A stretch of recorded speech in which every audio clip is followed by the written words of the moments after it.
California girls, we undeniable. Daisy Dukes, bikinis on sup. Welcome to Tales Tomorrow. I am Morrow, your storyteller for today, and with me we have some more RPG horror stories. I need to change my whole outfit. I need to get a new fit, like an actual proper new fit. I need to just in general just have a wardrobe that I can use. A different wardrobe of all kinds of armor and everything. Maybe even like a specially themed, I don't know, like a suit for Valentine's Day. I think a suit, like a proper suave suit for Valentine's Day would be really nice. What do y'all think? Anyway, while you let me know it down in the comments below, I'm gonna get to the first RPG horror story for today. Problem player in two places. So before I get into the story, paragraphs. Please. Paragraphs. This whole giant chunk of slab is what I'm about to try to read. It sounds like, the title is interesting. I haven't read this thing, but wish me luck. So I met a new group for D&D. One person was making a campaign and the other was a player. The way our DM set it up was to give limited stats. No skills or proficiency, no backstory, no ability score modifier. He had us do homebrew races and spells, attacks and everything. He clearly was playing God, as all of us were setting up characters, allowing us to do whatever he spew out random crap about. Oh, your health should be a 6d6, when previously said something that's like 4d8. This was a pain to work through, but the biggest issue was I was playing a spellcaster, and he allowed us to do custom spells, which I thought was fun, so I came up with a bunch. He didn't have me do a school, or description, or concentration, casting time, components, nothing, which I thought was odd, but would work. He then had us start in a valley with an open pathway, but then went into a very clear description of a rocky path behind us. I went super far away down the valley path, but our other players saw this obvious path and metagamed into saying going through the rocky pathway, which led into an encounter. So now me and other player, hundreds of feet away now, we had to go all the way back. As I'm telling him this, he then said, okay, roll for movement. When you being able to double or half your movement, which raised some red flags for me. And then he said we had to spend each individual turn walking with the logic of someone is in a fight right now. So now after 6 or so turns, we show up to see our player nearly dead and fighting tons of skeletons, leading us to joining. I gotta be honest, you need like a full stop, you need a period, you need a full stop at some point because it's just comma, comma, comma, comma. This is... I immediately saw I want to cast such and such spell that he had me make. He then said, do you have the description written down? To which the entire table looks at him as if he confessed to being a criminal wanted for manslaughter. I of course said no, and then he said, then you can't cast it. He had never mentioned this effect, nor stigma, so now I'm sitting here not able to do anything because I have no melee weapon and can't cast spells. Eventually, I'm telling him it's dumb, and he caves and says to go ahead and write them down, allowing me to contribute to the fight.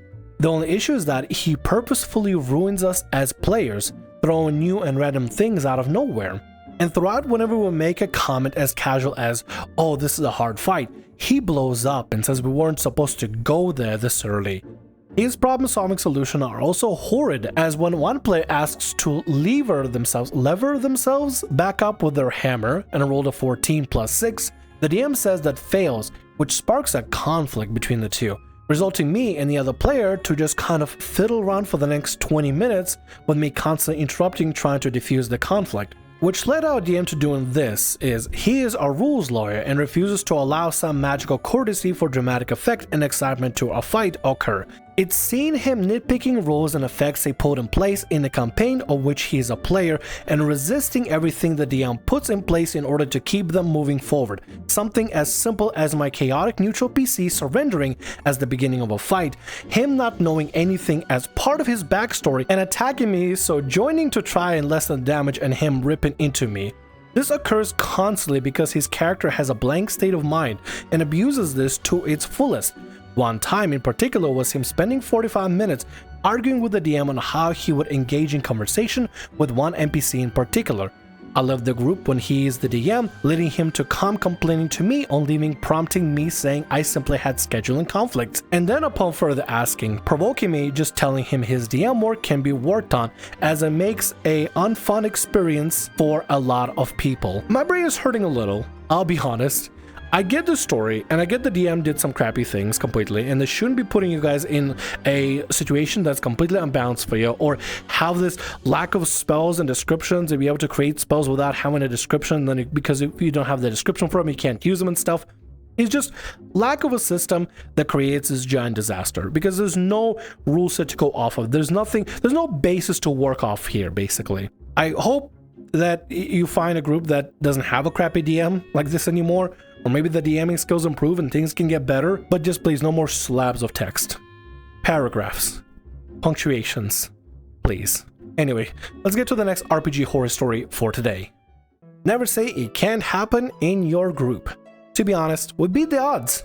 8 years, 1 full campaign, almost 20 players from 4 different games in the same world, with only 3 players rage quitting and a couple of incidents that were eventually resolved peacefully. The DM even managed to nail the landing of tying up an entire world of campaigns in a neat bow that left mostly everyone satisfied. If you told me a month ago it would all burn in a week now that the server had split into different DMs' games, I'd have said you were nuts. Unfortunately, the former DM got caught romantically entangled with the new DM by a player who happened to be her boyfriend of many years, and the new DM's GF is also a DM on the server. When I say you can see the mushroom clouds from space, I mean I'm surprised the state of Ohio still exists. Anyway kids, keep it in your pants, especially when you got a good thing going. Oh, okay. Right. Keep it in your pants, especially when you got a good thing going, and don't try to bang people that already have a relationship and stuff. Don't cheat. If you do want to break off with people, break it off before you cheat. This is my brain. Let's get to the next story. Yeah, there's nothing to say. Just keep it in your pants. Let's get to the next story. Not safe for work warning. Blair had an absolute hatred for kobolds, and polymorphs screws him over. Takes drastic measures. Warning: racism and self-termination content. What is up with these games, dude? What is up with these things? Like, oh my god. I hope it's okay. I'm gonna read through it, but if it gets like really bad, we're not featuring this one. Before we begin, if there's anyone you know who is suffering from depression or anxiety or anything along those lines, please talk to them. You never know what's going on behind closed doors. If you suspect anyone of having such thoughts about ending it, again, please talk to them. Canadian US Suicide Prevention Hotline 988. Outcast is as follows. Score, a human paladin. Hershey, a human paladin. Score and Hershey are siblings in and out of game. Kavlashi, a Genasi rogue, me. Oreo, our kobold cleric and our protagonist. And Tavali, our drunken monk variant human, our antagonist. Funny enough, Oreo and Tavali were good friends at the start. Each character vibed and contributed to each other character in one way or another. Tavali helped Oreo come out of his shell, and Oreo helped healing Tavali after his usual bar fight antics. It all started to change after one visit to the Underdark, where a group of Underdark creatures ambushed our group and killed our favorite NPC of ours. Before this session ended, it was also revealed that Oreo was a former member of this Underdark Mafia rogue guild, but left because of internal conflict. We were stoked, but not Tavali. Next session, the party escapes, and the first thing Tavali does is initiate PvP with Oreo, which we all had to separate him from Oreo. His reasoning: Tavali fell in love with that NPC we had, and if Oreo hadn't joined the party, she would have still been alive. Wait, whoa, hold on. How does Oreo not join the party would have kept the NPC alive? I mean, if it was an unfortunate death from an encounter in combat, I mean, things happen, but this feels like some animosity for the sake of animosity, right? After that, Tavali and Tavali's player were very much against any Underdark species, friendly or not. Goblin Mayor? Punch, spat at. Friendly Kobold Blacksmith? Chop, burned down. Goblin Variant? Punted. Even without complaints and the DM talking to Tavali, he wouldn't stop tormenting any Underdark species. Oreo got the worst. Wait, okay, hold on. Also, Underdark species? Are kobolds original from Underdark? Are goblins original from Underdark? Is that a thing? Is that legit? Can somebody confirm it in the comments? It all came to a head when we had to sneak into a bandit camp, and Tavali found a polymorph potion. Unmarked, untitled, and he thought he could use it to sneak into the camp. He drank it, and the DM made him roll a D100. He turned into a kobold. He threw a crap fit. The DM basically told him to stuff it and go through with his plan. Afterwards, we found out that the potion was permanent, the DM smirking very smugly while watching Tavali's player react to this information. A dick move, we all told DM, by defending Tavali's player on that one sentiment. Yeah, don't make it permanent if the players aren't cool with it being permanent. Like, I get it, you want to add something lore-wise to your campaign, to your game and stuff, but don't make it permanent. I feel bad for the player now. I feel genuinely bad for the player because now they're dealing with a situation where the whole character identity just changed and they're just being polymorphed forever into a thing. Don't do that. Just don't do that. Don't do that sort of thing. Make it a temporary, unless the player likes the new form and then want it to be permanent, then do so. But just don't force like a major character change or a shift just out of nowhere without any way to go back. Seriously. We camped and ended the session for the night. Next session rolls around and the DM looks at Tavali and asks what he did while everyone was sleeping. He described in immense detail on how Tavali slid his... All the while, him and DM are grinning. Small detail. Oreo lost someone he was close to via this. On the consent sheet, we were a heavy no on that. Oreo had a panic attack. We all walked out, took Oreo to his house. We had a few drinks, talked to him, made sure he's okay. And we blocked out DM and Tavali ever since. He's been blowing up our phones for the past day. Jesus fucking Christ. For the DM, fuck Tavali. I'm glad you guys looked out for Oreo, for sure, for real. Like, because if somebody is going through stuff, like, if you clearly say no on specific topics that you don't want to have in the game, or you just want to be heavily obfuscated, as a DM, it's your responsibility to heavily obfuscate it or just not have these sort of topics in the game. You don't have to be okay with every single situation that is in a TTRPG. It's perfectly okay if you have some sort of a trauma or you're going through stuff to not have a specific topic in a game. Nothing's wrong with that, especially since they put down, they had a consent sheet. They had a consent sheet and they put it down specifically to not have it. And the DM was like, well, you know what? I'm gonna work with Tavali, the other dickhead, and we're gonna turn this into just a weird scene. What the fuck is wrong with you? I hope Ori is doing well. I hope the rest of the players doing well. And I hope the DM and Tavali can go fuck themselves. For real though, I'm glad you looked out for Oreo. And y'all were, you know, a good group of friends that looked out for somebody that was clearly not in the best place for this and really didn't need this sort of thing. And like, I get it. Sometimes some players are going to be fine with these sort of grim and dark topics and stuff. And if that's the kind of game that you're perfectly okay being part of, do whatever you want. But in this one, since they had a consent sheet, I'm assuming everybody got to fill out the consent sheet on what they're okay with, what they're not really okay with, and what they're absolutely not okay with. And for the DM to just completely ignore that is such a dick move. What an absolute bastard. What a bastard piece of shit. And I'll fuck the DM. DM can go fucking burn in hell, dude. I am mad. I am mad. I'm a mad tiefling. I'm mad as hell. Morrow is mad though, because Morrow's mad. Toxic DM and main character syndrome player. I'm new to posting on Reddit. If there are mistakes, I'm sorry, I'll do my best. And I'm still a bit scared to talk about my experiences. I try to keep things short, lots happen, and I don't want to write a book or somewhat vague. I was introduced to D&D about 3 years ago via a friend who was a DM. I joined the group, I guess, halfway through the campaign.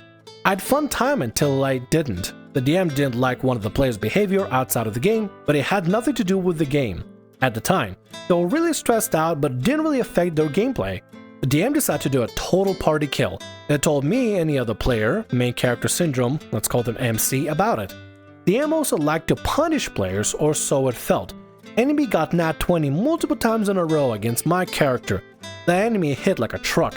It can be possible, but it felt weird. Not telling players important stuff regarding the character because it breaks the immersion. My character got cursed, but DM removed the curse without discussing with me first. You didn't seem to enjoy it. Except I did. It was interesting. The way I like to run it is I keep my rolls out in the open on Foundry, and everybody can see if an enemy rolled a crit. And there are sometimes where I'd be like, I know they rolled a crit, but I don't want to like down you, so I'm gonna just make it a regular roll instead, and we're just going to go with that. The best way to do it, I mean, obviously there has to be some sort of trust between players and DM to make sure you play fairly, but the best way to do that is just not try to fudge the rolls, simple as that. And if enemies are getting a little bit too many 20s just out of nowhere, it is a little bit suspicious and it is a little bit weird. Fudge the dice to make the story more interesting, not to screw your players over. Also, the whole curse thing. Check with your players to see if they actually like that sort of thing. Maybe you may not be able to tell if somebody is into that sort of storytelling. You gotta talk to them out of game, out of character. Talk to your players. Not to the characters, talk to the players. After the total party kill, I continued playing with DM and main character in different campaigns. DM and main character were part of the other campaign I was in as well. More about campaign 2 later.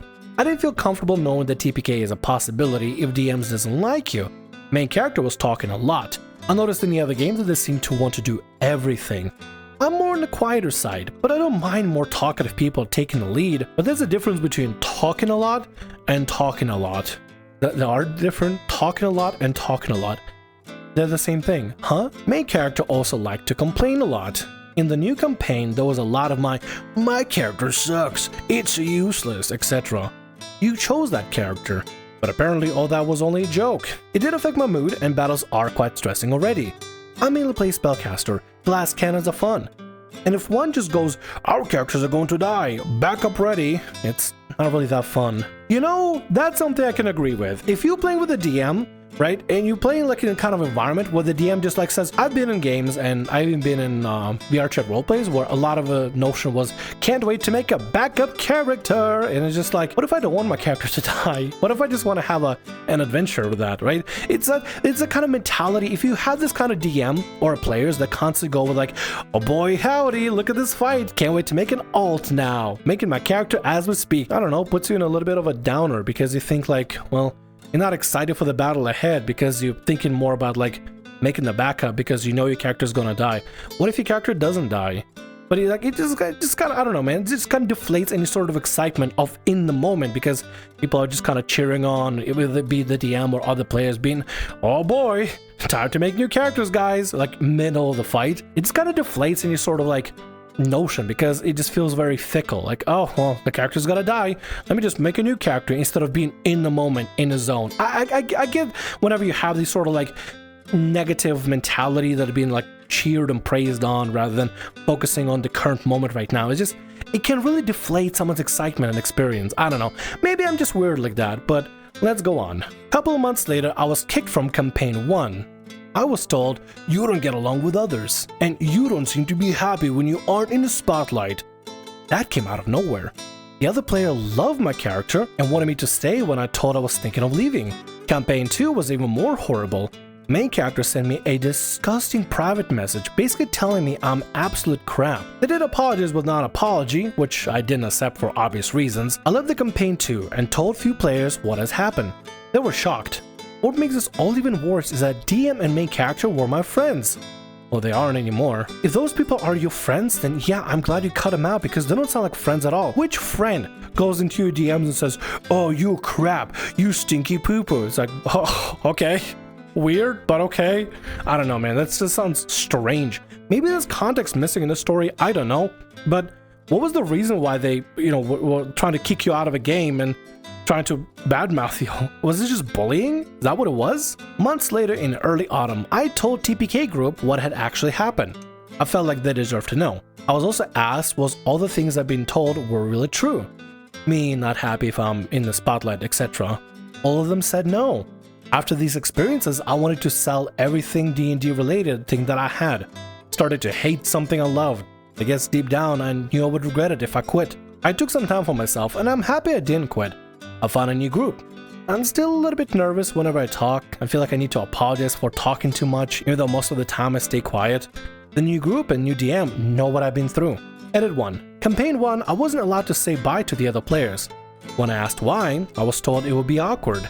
DM also refused to give me my character back, reasons being, it is what it is. I wasn't able to take any screenshots myself either. Edit 2. Campaign 1, main character kept saying they don't want a pet. However, when my character got a pet, Pseudo Dragon, they did everything to make it bond with their character. I just gave up. I didn't want to fight over it. I hope in this new game it's a lot better and a lot more enjoyable and you can have more time and just have a better time in general. But like, yeah, screw those guys. If somebody's trying to make you feel bad over stuff or they're just kicking you for no reason, you cut contact with them really fast. Stay in contact with the other players, especially if you like them and if you think, they're pretty fun to play with. Keep in contact with other people that you meet along the way in your D&D journey. You're gonna meet buttholes. You're gonna meet terrible people that are bad DMs, bad players alike, and maybe even both. Look for making connections with good people and removing bad people from your life. Don't associate or play with people that are just not good for you. And people like this, definitely not good for you. And with that, that's gonna be all our stories for today. I want to thank you very much for watching, and thanks so much for being here. If you like what I do, consider subscribing to the channel and leaving a like. Also, if the RPG Horror Stories ever goes down, or if you want to submit your own personalized horror story, email is down in the description below. I'll see you again in more Tales tomorrow. Bye-bye.